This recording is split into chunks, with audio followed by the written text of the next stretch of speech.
30절로부터 31절 말씀. 제가 가지고 있는 성경으로는 1367면에 있습니다. 찾으신 분들은 기립하셔서 함께 나에게 주시는 말씀으로 합독하시겠습니다. 에스겔 22장 30절 31절 같이 합독하십니다. 시작. 나는 그들 가운데서 한 사람이라도 이 땅을 지키려고 성벽을 쌓고 무너진 성벽의 틈에 서서 내가 이 땅을 멸망시키지 못하게 막는 사람이 있는가 찾아보았으나 나는 찾지 못하였다. 그래서 나는 그들에게 내 분노를 쏟아 부었고 내 경노의 불길로 그들을 멸절시켰다. 나는 그들의 행실을 따라 그들의 머리 위에 갚아 주었다. 나 주 하나님의 말이다. 아멘. 서로 축복합니다. 하늘복 많이 받으세요. 하늘복 많이 받으세요. 따라서 세보세요. 하나님을 기쁘시게, 사람을 행복하게. 예, 부모님이 행복해야 자녀도 행복하고요. 또 내가 행복해야 전도도 하게 되고요. 목사님이 행복해야 성도들도 행복해지는 줄로 믿습니다. 저는 오늘 이 말씀을 가지고 늦지 않게 막아서야 합니다라는 제목으로 같이 은혜를 받고자 합니다. 오늘 우리 대한민국은 어떤 면에서는 대한민국이라고 하는 이 한 뚝이 무너지고 있다고 생각이 듭니다. 지난 7월 18일 대법원은 동성애자들에게도 상대 커플에게 동성혼을 하고 있는 남자 두 이 커플에게 하나는 남편이요 하나는 아내로, 그래서 그 한 커플에게 건강보험 피보험권을 인정하는 판결을 해버렸습니다. 이 대한민국은 이제 도덕과 사상과 바른 가치관의 한 부분이 무너지고 있다는 것을 알 수가 있고, 우리가 이것을 더 이상 방관을 하게 되면은 너무나 위험한 시기가 될 거다. 우리가 여기서 이 사실을 막지 못하면은 지금이라도 온 마음을 다해서 막으면은 피해를 감수하지 않아도 될 수 있지만은, 만약에 이것을 막지를 못하면 우리의 피해는 우리뿐만 아니라 오고 오는 모든 세대, 앞으로 통일될 모든 세대의 후손들에게 미치게 될 거라고 생각이 됩니다. 나라는 급격히 또 타락될 것이고 교회는 무너질 것이고 다음 세대도 마찬가지로 무너질 것입니다.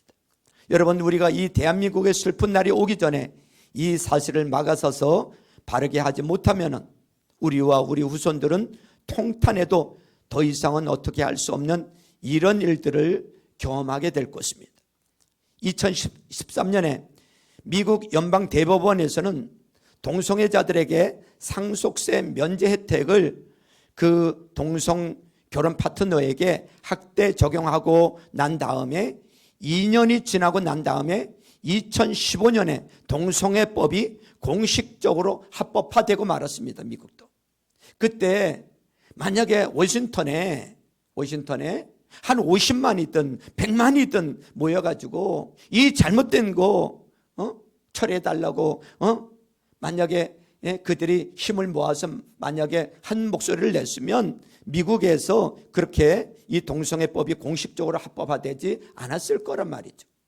대만은 2017년도에 5월 달에 헌법재판소에서 그 당시 현행법의 혼인조항이 동성 커플에게 대한 차별이라고 결정을 하고 난 다음에 2년 뒤인 2019년 5월 24일 날 동성혼이 법제화되었고, 작년에 2023년에 동성 커플들도 자녀들을 입양을 해서 가정을 꾸릴 수 있다. 이것도 인정이 되었습니다. 여러분, 전 단계가 합법화되고 나면은 공식적으로 차별금지법이 동성애가 법적으로 되는 데가 보통 한 2년밖에 안 걸린다고 하는 것을 우리는 세계적인 사례를 통해서 알 수가 있습니다. 여러분, 우리가 지난 7월 달에 있은 파리올림픽 개막식을 여러분들 보셨을 거예요. 또 여자 복싱 경기에 자기가 생물학적으로 남자인데 나는 여자다, 그렇게 신청을 해서 여자 복싱 경기에 나가가지고 붙었는데 전 복싱 챔피언을 얼마나 두들겨 팼는지 예? 이 1분도 안 돼서 기권을 하고 울고 나가는 장면을 볼 수가 있었습니다. 많은 사람들이 그것을 바라보면서 분개했지만은 이미 통과된 법 때문에 올림픽에도 그런 일이 일어나고 있다라는 것입니다. 우리는 이번 올림픽을 계기로 해서 우리의 미래를 보는 것과 똑같은 장면들을 여러 곳에서 볼 수 있었어요. 그 전 세계가 보고 있는 올림픽 자리에서 동성애자들이 3명이나 막 뛰어다니면서 도서관에서부터 시작해서 동성애 잠자리에 들어가는 3사람을 우리는 중계를 통해서 보았습니다. 그뿐만이 아니라 레오나르도 다빈치의 최후의 만찬이라는 그림에다가 동성애자들을 앉혀놓고 예수님 자리에 동성애자를 앉혀놓고 이것을 전 세계에 중계하는 모습도 보았습니다. 그 다음에 유명한 가수가 나와서 노래를 불렀는데 그 곡의 가사가 이런 가사였어요. 천국이 없다는 상상을 해보세요. 당신도 한번 해보면 쉬워요. 우리 아래에도 지옥도 없고 우리 위에는 하늘만 있어요. 모든 사람들이 오늘 위에 사는 것을 생각해 봐요. 국가들이 없다고 상상해요. 어렵지 않아요. 죽일 필요도 죽을 이유도 없고 종교도 없다고 상상해 봐요. 모든 사람들이 평화롭게 삶을 살아가는 것을 상상해 봐요. 이렇게 노래를 하는데 여러분 그 가사를 보면 여러분 천국이 없다고 상상해 보라는 거예요. 지옥이 없다고 상상해 보라는 거예요. 이거는요 하나님에 대한 절대적인 가치가 없다고 생각해 보라는 거예요. 천국이 없고 지옥이 없다. 이거는 바로 포스트 모던을 그대로 보여주고 있는 것입니다. 프랑스 혁명에서 평등과 자유와 박애라고 하는 것은 이 자유, 여기 나오는 자유는 우리가 알고 있는 그런 자유가 아니라 그런 것이죠. 하나님이 없는 자유, 천국과 지옥이 없는 자유, 인간이 내 마음껏 무엇이든지 할 수 있는 자유, 절대 진리가 없어지게 되니까 이제는 내가 누리고 싶은 모든 것을 누리는 거예요. 천국도 없고 지옥도 없고 종교가 없는 것을 상상해 보라 그랬죠. 하나님도 없고 아무것도 없는 거다. 당신이 할 수 있는 거 그대로 하는 그것이야말로 진리다. 절대적인 진리는 없는 것이고 내가 옳다고 하면 다 옳은 거다. 남자끼리 살든 여자끼리 살든 3사람이 살든 4사람이 살든 그게 뭐가 소용이 있냐. 프랑스 1789년에 일어났던 이 혁명은 하나님을 지구상에서 없애버리자, 하나님의 이름을 없애버리자, 성경을 없애버리고 교회를 없애버리고 AD BC도 없애버리고 오직 1789년 프랑스 혁명, 이날을 인류의 기원으로 다시 정하자 했던 완전히 반성경적이고 반사회적이고 반국가적이고 국가가 없다고 생각해 보세요. 이렇게 말하고 있잖아요. 이런 것이 이 땅을 지배하고 나가다 보니까 마약을 해도 사람을 죽여도 어떤 걸 해도 내가 원해서 하는 건 다 옳은 거다. 내가 하는 건 다 옳은 거다. 관여하지 마라. 이렇게 지금 하고 있는 것입니다. 평등도 마찬가지고 박애도 마찬가지예요. 이런 것들이 전 세계에 번져나가면서 하나님께서 만드신 질서를 없애고 여러분 국가가 없으면 좋을 것 같습니까? 우리는 춘추 전국시대를 모릅니까? 우리나라에도요 고구려 백제 신라 그 시대 때는 3년마다 한 번씩 전쟁이 일어났댔어요. 역사를 보세요. 3년마다 한 번씩 전쟁이 일어나서 그 전쟁에 끌려가서 전쟁했던 사람들. 근데 우리가 국가도 없고 아무것도 없고 다 자기가 원하는 대로 다 한다? 굉장히 자유로운 세계처럼 보이지만은 거기는 폭력과 완전히 괴물들만 존재하는 사회가 될 수밖에 없다라는 것입니다. 저는 이런 것들을 계획하고 기획했던 그 사람들, 그 단체들은 또 하나님의 심판과 저주를 받을 수밖에 없다고 저는 믿어요. 여러분, 케네디 미국 전 대통령이 공립학교에서 했던 10계명을 없애버리고 주기도문을 다 없애버리고 하나님께 기도하는 걸 없애버리고 그렇게 하고 난 다음에 그 가정과 가문들이 어떻게 됐는가는 케네디 저주라고 하는 곳에 다 나와 있잖아요. 이런 일을 우리가 바라보면서 위기감을 느끼지 않으면 우리나라도 얼마 있지 않았어. 2년이나 3년 뒤에 되면은 어떤 사회가 될지 상상을 할 수가 없을 것입니다.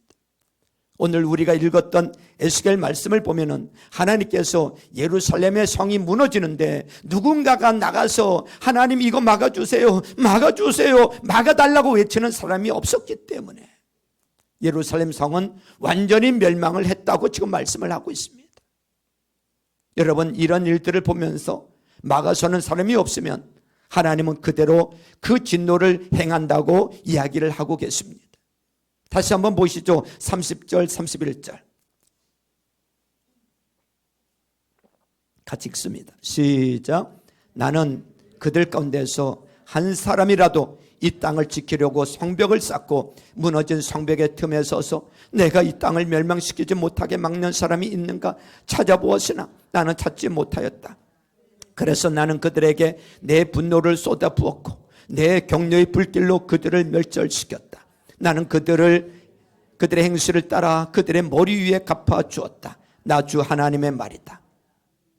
여러분, 유다 백성들이 하나님께 범죄하고 우상을 섬기고 오늘 저 프랑스 혁명의 후기들처럼 저렇게 살아갈 때 많은 선지자들을 보내서 이렇게 하면 너희들 멸망한다, 너희들 멸망한다, 심판을 외쳤음에도 불구하고 예루살렘 성이 무너졌습니다.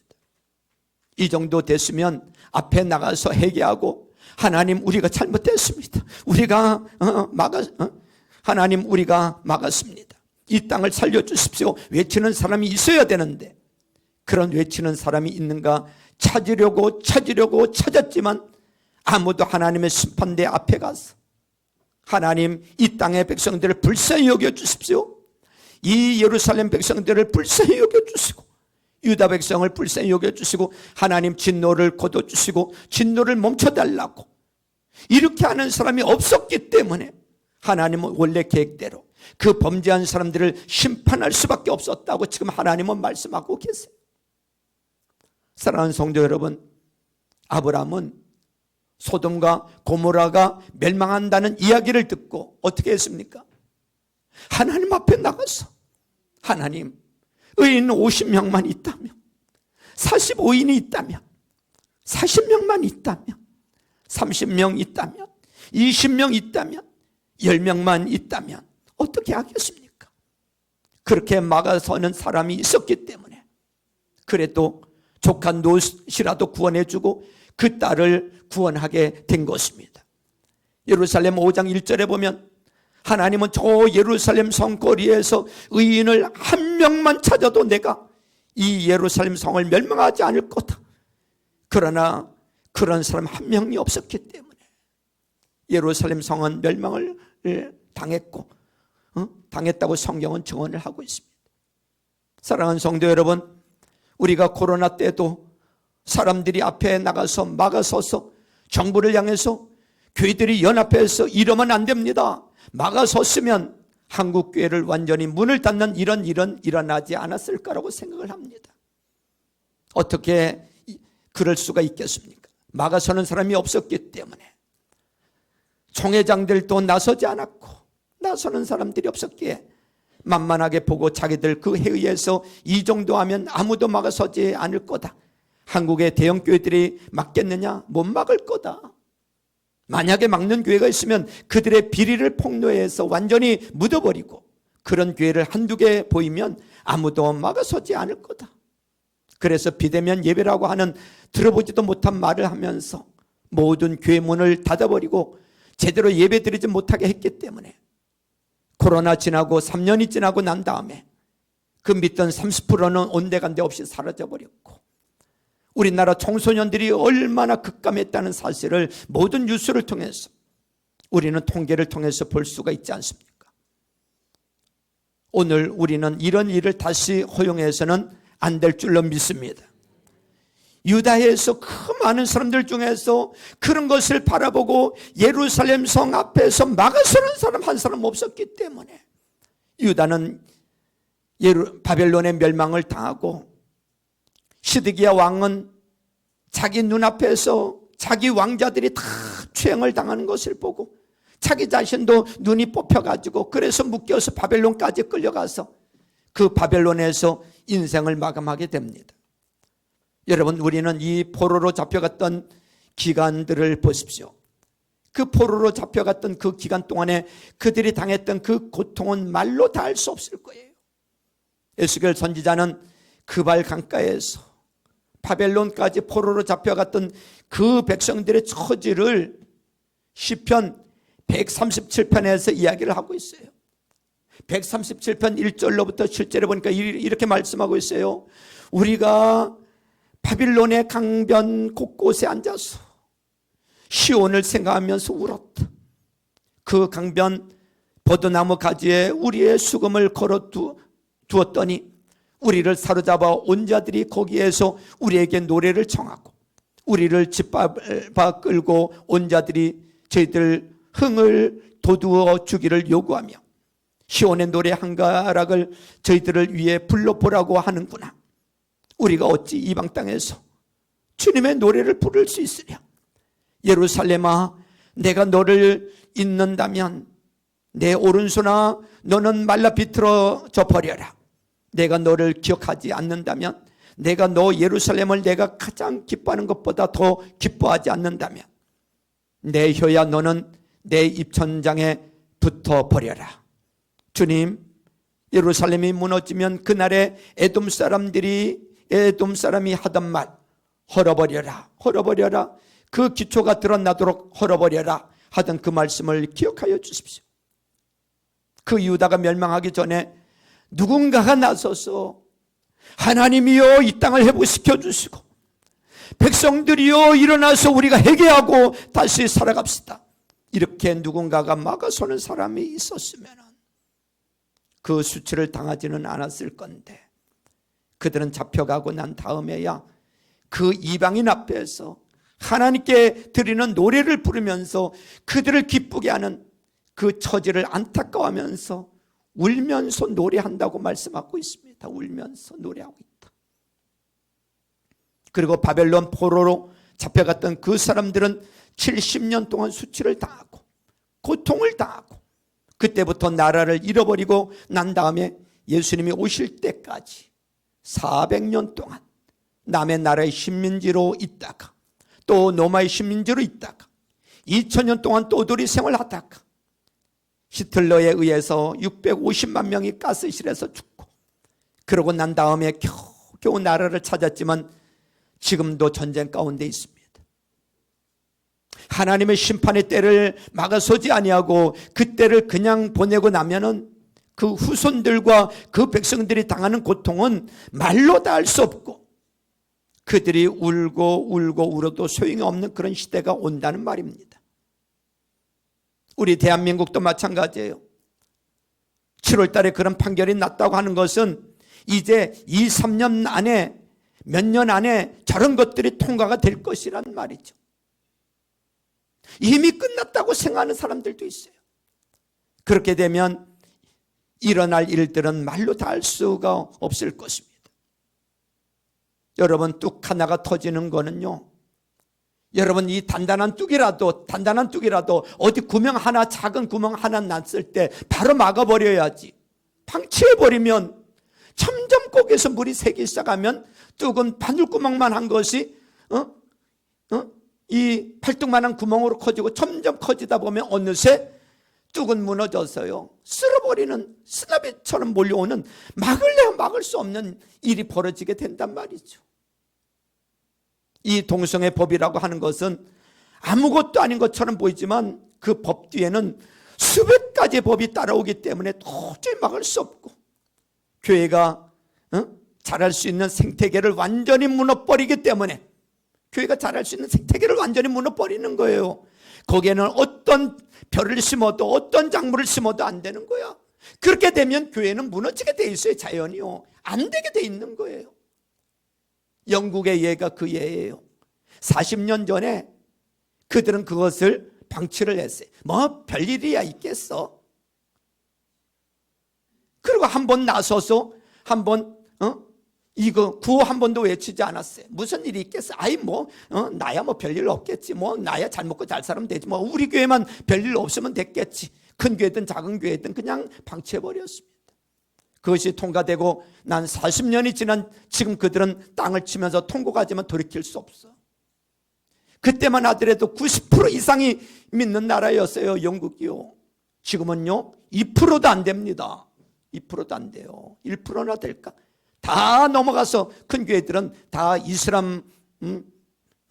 이슬람화 되었거나 아니면 술집이 다 되어버렸습니다. 방송을 통해서 우리가 보잖아요. 저는 한 주간 이런 생각을 하면서 기도를 하고 있는데 제 마음에 강한 감동을 주었어요. 우리 교회도 동참해서 같이 막아야 된다. 이런 생각을 가졌어요. 그래서 이번에 동성애가 거의 합법화된 이 판결을 내릴 때 그걸 보면서 사람들은 이제 끝났다. 사실상 동성애를 입법한 것과 동일하단 말이에요. 사람들은 앞에서도 말한 것처럼 왜 동성애만 가지고 자꾸 말하느냐, 다른 범죄가 얼마나 많은데 이렇게 말하는 사람이 있지만 그 사람 너무나 순진한 거예요. 동성애가 합법화되는 순간에 우리 사회의 근간이 무너지고 뚝이 터지듯이 수백 가지 법들이 막 몰려와서 이제 우리 자녀들이 부모가 바른 교육을 할 수 있다든지, 목사님이 설교를 바로 한다든지, 학교 선생님이 바른 과제를 가르친다든지 이런 걸 할 수 없는 시대가 와버린단 말이죠. 저는 넉 달 전에 호주에서 온 어느 선생님이 한국의 모교에 와가지고 목사님의 한 이야기를 들은 적이 있어요. 목사님 이거 막지 못하면 호주에는 그게 통과되고 난 다음에 말 한마디 못한다는 거야. 말 한마디 했더니 바로 그 교사가 잘려버렸대. 이런 일이 오늘 우리에게도 오게 된단 말이죠. 부모의 교육권을 박탈당하고 유치원 아이들이, 좀 전에 우리 영상 보았죠. 유치원 아이들이 유치원 선생님의 이야기를 듣고 공부하다가 여자가 난 남자가 되고 싶어요. 남자아이가 나 여자가 되고 싶어요. 그래서 수술을 해가지고 와도 부모가 막을 수 없는 이런 세대가 우리나라에도 곧 일어나게 된다는 것입니다. 실제로 그런 일들이 일어나고 있잖아요. 모 교회, 모 대학의 교수님이 그 얘기를 하시더라고. 자기 아들이 성전환 수술을 하겠다고, 여자가 되겠다고. 이걸 지금 막 강제로 막 말리고 방에 가둬놓고 잠그고 하는데 언제까지 그렇게 할지 모르겠다. 여러분, 테슬라의 대표 앨런 머스크는 자기 아들이 이런 일을 당하고 난 다음에 그런 것들을 허용하는 트위터를 자기가 인수해가지고 엑셀하고 바꿨잖아요. 얼마나 붕괴했으면요. 동성애는 사회 체제를 변화시키고 성경의 건강과 교회 구조, 기둥 자체를 무너뜨리는 거예요. 만약에 우리나라 법에서 살인을 합법화시켰다, 만약에 강도질하는 것을 합법화시켰다, 성폭행하는 것을 합법화시켰다, 하나만 만약에 합법화시키게 되면 사회는 무너지잖아요. 그 하나가 무너지면 다 무너지는 거예요. 만약에 살인이 합법화되어서 아무 상관이 없다, 그 사람 자유다, 죽여도 자유다, 그러면 내가 미워하는 사람이 있으면 다 찔러 죽이고 성폭행하는 것이 합법화되면 이 사회는 어떻게 되겠습니까? 마찬가지로 동성애가 합법화되면 되게 되면 그때부터 모든 성경의 가치부터 시작해서 우리의 자녀들, 후대들의 모든 삶이 송두리째 달라지게 되는 거예요. 지금 교회가 생존할 수 있는 생태계가 무너지고 있는데 어떻게 해야 되겠습니까? 그러면서 누군가 막아서지 않으면 뚝은 무너지게 될 것입니다. 그래서 저는 우리도 함께 나서야 된다고 생각했던 것입니다. 10월 27일 연합예배 큰 기도회, 정치 모임이 아니에요. 이거는 데모하고자 모이는 게 아니에요. 오전에 하나님 앞에 예배하고 오후에 이것이 얼마나 잘못됐음을, 성경에서 벗어났음을 우리는 모여서 예배하면서 그걸 막아내기 위해 같이 기도하고, 우리가 하고자 하는 것은 악법, 동성혼 이 법, 포괄적 차별금지법을 막자는 데 있는 것입니다. 여러분, 포괄적 차별금지법이 뭔지 아십니까? 포괄적 차별금지법, 포괄적 차별금지 하는데 그게 뭔지는 알고 하느냐고요. 차별금지법이 동성애 차별 문제로 부각되어 기독교인의 이슈처럼 비치고 있지만 사실 이것은 기독교뿐만이 아니라 전 국민의 표현의 자유를 억압하는 악법이라고 생각하면 맞습니다. 차별을 받고 있는 사람들이 있다면 우리 사회가 보호해줘야 하는 것이 맞아요. 그래서 우리나라는 차별받는 사람들을 보호하기 위해서 개별적 차별금지법이 이미 시행되고 있어요. 개별적 차별금지법. 이 법에는 남녀 고용평등, 임산부, 장애인, 교육기본법, 외국인 근로자 고용 등 차별받는 분들을 위해 많은 법안들이 이미 시행되고 있어요. 그건 잘하는 거예요, 못하는 거예요? 잘하는 거죠. 그런데 포괄적 차별금지법이 정말 소수약자들을 위한 법이라면 현재 시행 중인 개별적 차별금지법을 좀 더 수정해서 재개정하면 됩니다.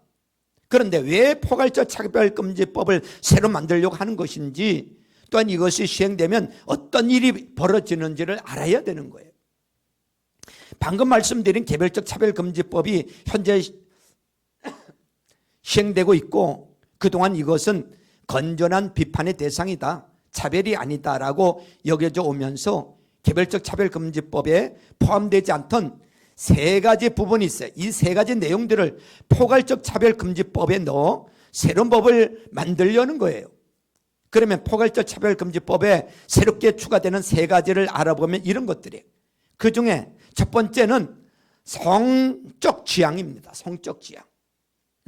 성적 지향은 말 그대로 동성애를 비판하지 못하게 하겠다는 거예요.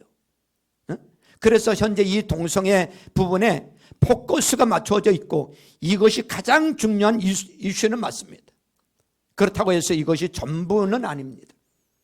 그 다음에 간단하게 말씀드릴게요. 시간이 없기 때문에 포괄적 차별금지법에 새로 들어가는 두 번째는요, 사상이에요. 사상. 예를 들어 정북 사상을 가진 사람에 대해 비판을 못하게 되는 거예요. 만약 누군가가 나는 김일성을 믿는 주체사상 신봉자라고 하면서 공무원이 되고 싶다고 했을 때 이 사람을 주체사상 신봉자라는 이유로 고용하지 않거나 비판하지 못하게 된다는 것입니다. 이렇게 되면 자유대한민국에서 기존에 없었던 말도 안 되는 일이 벌어지게 된다는 것이죠. 그리고 새로 들어가려는 세 번째는 종교입니다. 이것도 예를 들면 사이비 이단 종교로 유명한 신천지의 이만희 교주에 대한 비판도 문제가 되는 거예요. 차별이라고 해서. 이 세 가지는 그동안 차별이 아니라며 건전한 비판의 대상으로 인식되어 왔어요. 그런데 이제 이러한 이슈들을 포괄적 차별금지법이라는 이름으로 듣기 좋게 포장하여서 내놓으려고 하는 거예요. 지금까지 간략한 내용으로도 충분히 이해할 수 있을 만큼 이거는 너무나 심각한 악법이다. 각자의 건강한 양심과 표현의 자유를 심각하게 제약하는 법이며 이런 법이 만들어지면 가장 심각한 타격을 받는 곳이 바로 우리 기독교 교회인 것입니다. 그리고 아까 첫 번째로 말씀드린 동성애에 관한 이야기를 좀 더 하자면 우리나라는 이미 동성애가 불법이 아니에요. 동성애를 한다고 아무런 처벌을 받지 않아요. 동성애 한다고 잡아가나요? 이미 사회적 분위기가 동성애에 대해 그런가 보다 하는 사회 분위기가 돼버렸어요. 자료를 보면 국가인권위의 통계 자료를 보면 국가인권위원회가 설립될 때부터 지금까지 동성애 때문에 처벌을 당했다고 차별을 당했다고 들어온 건수는 전체 차별 신고 건수의 1.1%에 불과합니다. 극소수예요. 다른 항목엔 나 정권자다, 정권 있어서 차별을 받았다고 신고된 건수와 수치가 비슷하다는 거예요. 보통 차별 신고가 가장 많은 내용이 장애, 성희롱, 사회적 신분입니다. 그러나 다 이해할 수 있는 내용들이 가장 많이 신고가 된다는 것입니다. 다시 동성애 관련 이슈인 성적 지향으로 넘어오면 성적 지향 관련 신고가 되고 실제 심사 결과 문제가 있다고 인정된 게 보통 1년 동안 아예 없거나 아예 없거나 많아야 1년에 2건 정도였다는 거예요. 응?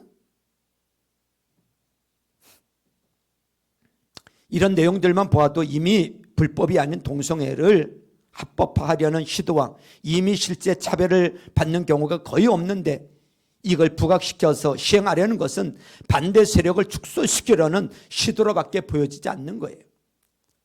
또한 포괄적 차별금지법이 시행되고 교회에서 동성애를 반대하는 설교를 해도 처벌하지 않는다, 그런 주장들도 있습니다. 그런데 이 점도 바로잡을 필요가 있어요. 종교시설에서 동성애를 비판하는 설교는 제재 대상이 아닐 수는 있지만 우리가 설교하면 다 요즘은 다 어디로 나가요? 유튜브로 나가요. 방송으로 다 나가요. 미디어로 나가게 되면 제재를 받을 수 있다는 걸 아셔야 돼요. 요즘 다 유튜브 방송하잖아요. 즉 결과적으로 교회의 설교 자체가 제한될 수 있는 상황인 것입니다. 그리고 지금이 아닌 이전에 이 국가인권위원회 위원장이 동성애 관련 비판에 대해 우리는 처벌하지 않겠다고 발언한 적이 있지만 이건 완전 말장난입니다. 여기서 말하는 처벌은 형사처벌이고 손해배상과 같은 징벌은 가능하다는 거예요. 그리고 또한 징벌을 받는 금액도 상당하다는 것입니다. 만약 성소수자가 동성애를 비판하는 이 설교를 듣고 강연을 듣고 유튜브를 듣고 나 그거 듣고 불쾌감을 느꼈다고 하고 국가인권위원회에 진정을 제기하면 설교자는 강연자는 시정 공고를 받게 되고 시정 명령을 이행하지 않을 경우 3천만 원 이하의 이행 강제금을 부과해야 되는 것입니다. 그리고 더 무서운 사실은 이 이행 강제금은 한 번으로 끝나는 게 아니고 중복해서 부과할 수 있도록 되어 있다는 것입니다. 쉽게 생각하면 3천만 원 이하의 이행 강제금을 계속 지속적으로 부과받으면 그걸 감당할 수 있는 목사님과 그 교회가 어디 있습니까? 못하는 거죠. 응? 여러분들 좀 쉽게 이해가 되셨는지 모르겠어요.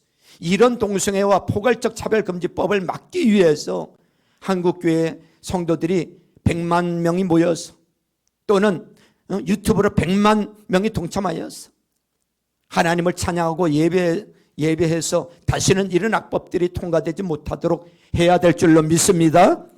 한국교회가 4분 5열돼서 각각 자기 소리만 내는 이때, 내 교회만 중요하고 우리 교회는 크니까 됐고, 작은 교회는 작은 교회대로 우린 작아서, 여러분 4분 5열돼서 여러분 목소리를 내지 못하면, 한 마음이 돼서 함께 모여 한 목소리를 내고 나간다면 우리는 이것을 막을 수 있게 될 줄로 믿습니다.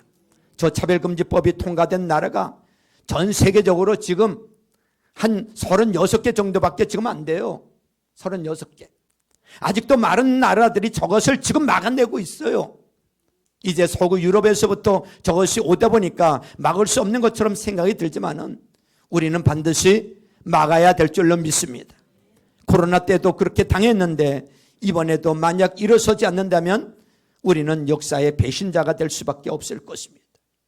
우리는 막아야 될 줄로 믿습니다.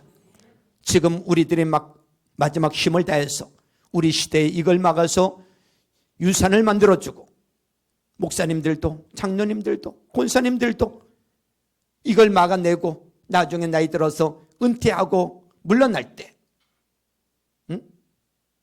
여러분 그래도 이것을 유산으로 물려주고 우리가 은퇴하고 물러나야 되지 않겠습니까? 만약에 몇만 명 모이는 교회들이, 큰 교회들이 교세를 자랑하고 그럼에도 불구하고 이것을 막지 못하고 물러갔다? 그 사람들은 두고두고 이 한국교회의 역적이 될 것이고, 저는 절대로 그런 일을 선택하지 않을 거라고 믿습니다. 헝가리는요, 2003년에 차별금지법이 통과되어서 좌경화의 길로 갔어요. 그런데 2010년에 지금의 헝가리 총리 오르반 총리가 당선되고 난 다음에 2012년도에 헌법을 개정해 버렸어요. 통과됐던 법을 개정해서 되돌려 놓으니까 막 떨어지던 출산율도 쑥 올라갔다고 합니다. 여러분들이 인터넷에 들어가서 한번 검색해 보세요. 이 출산율 저하가요, 이런 동성애 법이나 페미니즘이나 이런 것들이 왕성한 나라는 이게 출산율이 확 줄어들게 돼 있습니다. 결혼 안 하려고 그랬죠? 아기도 안 낳으려고 그랬죠? 그러나 우리가 성경적인 가치관을 바로 가지게 되면 사회는 정상으로 돌아오게 될 줄로 믿습니다. 교회 안에 보수도 있고요, 진보도 있고요, 전라도 사람도 있고 경상도 사람도 있고요, 다 있어요. 그러나 이것은 어떤 정치적인 문제가 아니라 여러분 진리 문제예요. 우리 다 함께 모일 수 있는 사람들 모여서 우리가 100만 명이 모였든 200만 명이 모이든 또 유튜브로 참석하든 우리가 기도하고 예배하고 막아서서 한 목소리를 내고 이거는 안 됩니다. 하나님은 이 심판을 막아주실 줄로 믿습니다. 저는 그것을 믿습니다. 이 하는 일들이 너무나 무모하게 보이고 이게 이렇게 한다고 되겠느냐? 우리 역사 가운데 한 번도 일어나지 않았는데 이제는 어떤 시민단체나 어떤 한 교회가 아니라 모든 교회, 모든 시민단체, 모든 기독교인들이 전부 다 모여서 안 믿는 사람들도 모여서 한 마음이 되면은 우리는 이 법을 막아낼 뿐만 아니라 지금까지 흘러왔던 수많은 물줄기를 완전히 되돌리는 이런 기회가 될 줄로 믿습니다. 지금 막아야지. 지금 막지 않으면 여러분 막을 길이 없어요. 지금 막을 수 있어요. 여러분들도 이 일을 위해서 전심으로 기도해야 될 줄로 믿습니다. 이것을 막지 못하면 우리는 불행한 시대가 될 거고 우리 자녀들을 결혼시키면 며느리인데 여자가 오는 것이 아니고 남자아이가 오고 사위인데 남자아이가 오는 것이 아니고 여자가 오고 온갖 일어나는 어마어마한 일들을 우리가 눈으로 목격하면서 그때는 통탄해하면서 세상이 왜 이러냐고 이 미친 세상 어떻게 됐냐고 아무리 후회해도 소용없게 된단 말이죠. 그 대가를 치르게 되는 거예요. 우리가 만약에 이것을 막게 되면 우리는 하나님의 큰 역사를 목격하게 될 것이고 우리나라뿐만 아니라 온 세계의 물줄기도 여러분 여기서부터 막아지는 역사가 일어나게 될 줄로 믿습니다. 우리가 살고 있는 이 아시아에는 지금 대만하고 네팔 이 두 나라가 통과가 됐어요. 일본이 통과되려고 하고 있는 중이에요.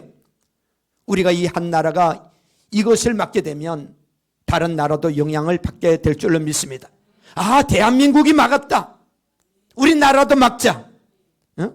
이렇게 되는 거고 그렇기 때문에 우리는 이 마가소모로 말미암아 다음 세대에게 바르게 하나님을 믿고 자유로운 세계에서 올바른 가치관을 가지고 살 수 있는 굳건한 기초를 다지고 우리가 거룩한 가정, 바른 교회를 우리 후손들에게 물려주고 우리 생을 마감해야 되지 않을까 생각을 합니다. 함께 동참해서 같이 기도하고 또 예배하고 우리 함께 막아야 될 줄로 믿습니다. 하나님은 지금 그런 자를 찾고 계시는 것입니다. 누구 하나 막아서는 자 없었을 때 결국 여러분 이 예루살렘은 멸망하게 되었고 다 포로로 잡혀가지 않았습니까? 진노가 임하지 않았습니까? 그 진노가 임하기 전에 우리 모두 힘을 합쳐서 막아서야 될 줄로 믿습니다. 이 일에 함께 동참해 주시기를 주님의 이름으로 축원합니다. 우리 이 시간에 찬양 하나 부르고요. 우리 합심해서